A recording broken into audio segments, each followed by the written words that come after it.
కోరుతా ఉన్నాం. గౌరవనీయులైన హరీష్ రావు గారు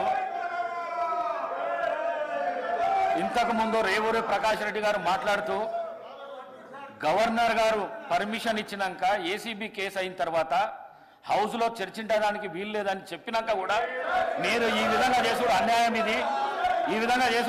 ఇది, మీరు దయచేసి మీ సీట్లలో మీరు కూర్చొని ఈ చట్టానికి మద్దతు తెలపండి, మీరు మాట్లాడండి, ప్రభుత్వానికి సూచనలు ఇవ్వండి దయచేసి ప్లీజ్. మహేశ్వర్ రెడ్డి గారు సార్ కైండ్లీ ఆర్డర్లు పెట్టండి సార్. వాళ్ళ అర్బులకు మేము కన్ఫ్యూజ్ అవుతున్నాం సార్. కొంచెం ఆర్డర్ పెట్టండి, మీరు చర్యలు తీసుకోండి సార్. మాట్లాడండి ప్లీజ్ సార్. ఇట్లా ఉంటే మాట్లాడడం కష్టంగా ఉంది సార్. అధ్యక్ష, ఈ అవకాశం నాకు ఇచ్చిన ధన్యవాదాలు అధ్యక్ష. ధరణి పోర్టల్లో జరిగినటువంటి అవకతవకలు, అక్రమాలు, భూభారతి చట్టం పూర్తిగా సవరిస్తుందా లేదా అనేది అనుమానాలు ఉన్నాయి అధ్యక్ష.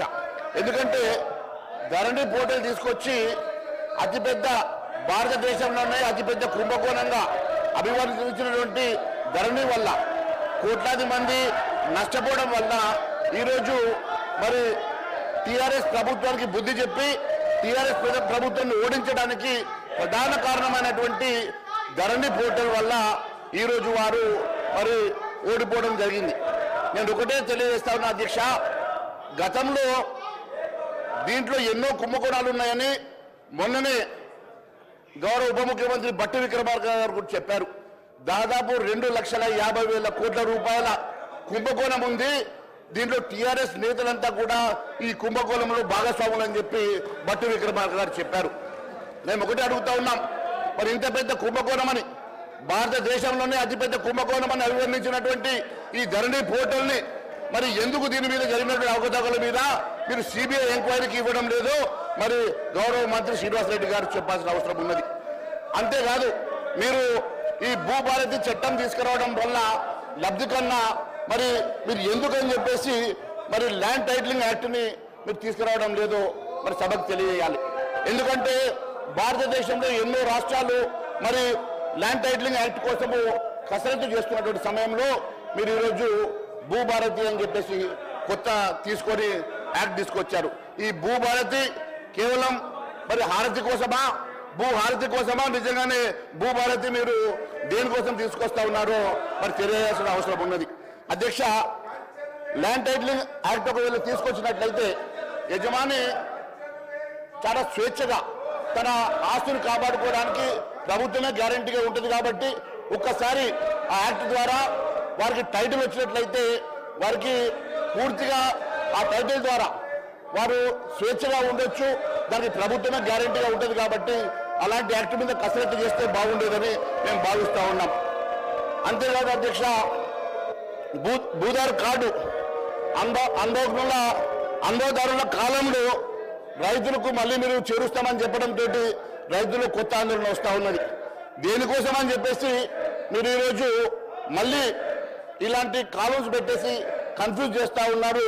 మరి మళ్ళీ దాని బదులు ఏ రకంగా ఈ సమస్యను పరిష్కారం చేసి దానికన్నా ల్యాండ్ టైటిలింగ్ యాక్ట్ తీసుకురావడం వలన మరి ప్రభుత్వమే గ్యారంటీగా నిలుస్తుంది. కాబట్టి అలాంటి యాక్ట్ తీసుకొస్తే బాగుండేది. మళ్ళీ మీరు దీంట్లో తీసుకొచ్చేటువంటి యాక్ట్ వలన మరి రైతుల్లో ఆందోళన ఏర్పడే అవకాశం ఉంది. కాబట్టి దాని మీద ఆలోచన చేయాల్సిందిగా కోరుతా ఉన్నాను. అదే కాదు అధ్యక్ష, ధరణి పార్ట్ బిలో పెండింగ్ లో పెట్టినటువంటి భూముల సంఖ్య దాదాపు 18,45,000 ఎకరాలు అని చెప్పేసి మొన్ననే మరి మీరు వేసినటువంటి సబ్ కమిటీ ఒక రిపోర్ట్ ఇచ్చింది అధ్యక్ష. ఆ నివేదికలో చాలా స్పష్టంగా అందులో వివిధ కారణాలతోటి 13,38,000 ఎకరాల భూమి మరి పార్ట్ బిలో పెట్టినట్టు, ఏ కారణం లేకుండా 5,07,000 ఎకరాల భూమి పెండింగ్ లో పెట్టారని చెప్పి పేర్కొన్నారు అధ్యక్ష. అంటే దాదాపుగా 18,45,000 ఎకరాలు పార్ట్ బిలో పెట్టి దాంట్లో పెట్టినటువంటి భూముల్లో భూదాన్ భూములు ఉన్నాయి అధ్యక్ష, వక్ఫ్ బోర్డు భూములు ఉన్నాయి అధ్యక్ష, దేవాదాయ భూములు ఉన్నాయి అధ్యక్ష, అటవీ భూములు ఉన్నాయి అధ్యక్ష, అంతర్రాష్ట్ర మరి ఎన్నో ఇతర వివాదాలు ఉన్నటువంటి భూములు కూడా దాంట్లో ఉన్నాయి అధ్యక్ష. ముఖ్యంగా ఇలాంటి భూములన్నీ కూడా రంగారెడ్డి, మెదక్, హైదరాబాద్, ఉమ్మడి జిల్లా పరిధిలోనే అత్యధికంగా ఇవి ఉన్నాయి కాబట్టి ఎంతో విలువైనటువంటి భూములు కాబట్టి మరి వాటిని ఏ రకంగా పరిష్కారం ఇస్తారో మరి ఎప్పటి లోపల పరిష్కారం చేస్తారో తెలియజేయాల్సిన అవసరం ఉన్నది అధ్యక్ష. లక్షల కోట్ల రూపాయల స్కామ్ అని చెప్పి మంత్రులు అంటున్నారు అధ్యక్ష. లక్షల కోట్ల రూపాయల స్కామ్ అని చెప్పి ఉప ముఖ్యమంత్రి గారు కూడా అంటున్నారు అధ్యక్ష. మరి ఏడాది దాటినా కూడా మరి ఈ వివరాలు ఎందుకు దీని మీద విచారణ ఎందుకు చేస్తలేరో మరి తెలియజేయాల్సిన అవసరం ఉన్నది అధ్యక్ష. సుమారు 25,000 ఎకరాల అసైన్ భూమి అధ్యక్ష.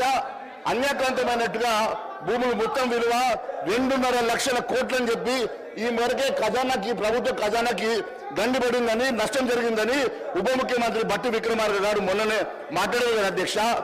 మరి 2,000 ఎకరాలు తన బినామీ పేరుతో మార్చుకున్నారని జీవో 59 ముసుగులో బీఆర్ఎస్ పాలకులు 100 కోట్ల విలువైనటువంటి భూములు మింగేశారని రెవెన్యూ మంత్రి పొంగిరెడ్డి శ్రీనివాస్ రెడ్డి గారు తాజాగా సందర్భంగా మాట్లాడే సంగతి గుర్తు చేస్తా ఉన్నాను అధ్యక్ష. ధరణి ముసుగులో మరి ఈ రకంగా లక్షల కోట్ల విలువ చేసేటువంటి భూములు గారు ఒక్కసారి మళ్ళీ ఒకసారి అప్పీల్ చేస్తాం బీఆర్ఎస్ నాయకులకు, దయచేసి మీ సీట్లలో కూర్చోండి. ఇది గవర్నమెంట్ బిల్లు, రైతులకు సంబంధించింది, ప్రజలకు సంబంధించింది. ఎన్నో ఏళ్ల నుంచి ఈ బిల్లుతోని చాలా ఇబ్బందులు పడ్డ పరిస్థితి మీకు తెలుసు, మాకు తెలుసు. మళ్ళొకసారి నేను మీకు అప్పీల్ చేస్తున్నా, నేను ఇచ్చినప్పుడు మీరు మాట్లాడలేదు, మళ్ళీ సీరియల్ వచ్చినప్పుడు ఇస్తా, మీరు కూర్చోండి. మహేశ్వర్ రెడ్డి గారు అధ్యక్ష, మరి మొన్ననే గౌరవ మంత్రి పొంగులేటి శ్రీనివాసరెడ్డి గారు మాట్లాడుతూ మరి 100 కోట్ల విలువైనటువంటి భూములు మింగేశారని రెవెన్యూ మంత్రి పొంగులేటి శ్రీనివాసరెడ్డి గారు డిసెంబర్ 6వ తారీఖు రోజు మాట్లాడారు అధ్యక్ష. మరి ధరణి ముసుగులో జరిగినటువంటి భూ అక్రమాలన్నీ బయట పెడతామని, దాని వెనుక ఎంత పెద్దవారున్నా వదిలే ప్రసక్తి లేదని ఇప్పటికే పలు సందర్భాల్లో మరి మంత్రి శ్రీనివాసరెడ్డి గారు కూడా అన్నారు అధ్యక్ష. నేను ఒకటి అడుగుతా ఉన్నాను అధ్యక్ష, మరి 1000 ఎకరాల అక్రమమైనటువంటి భూములు, లక్షల కోట్ల స్కాము, బడా బాబుల హస్తం మరి సిబిఐకి ఎందుకని మీరు విచారణకు ఇవ్వడం లేదో మరి ఒక్కసారి తెలియజేయాల్సిన అవసరం ఉన్నది అధ్యక్ష. ఎందుకంటే ధరణి వచ్చాక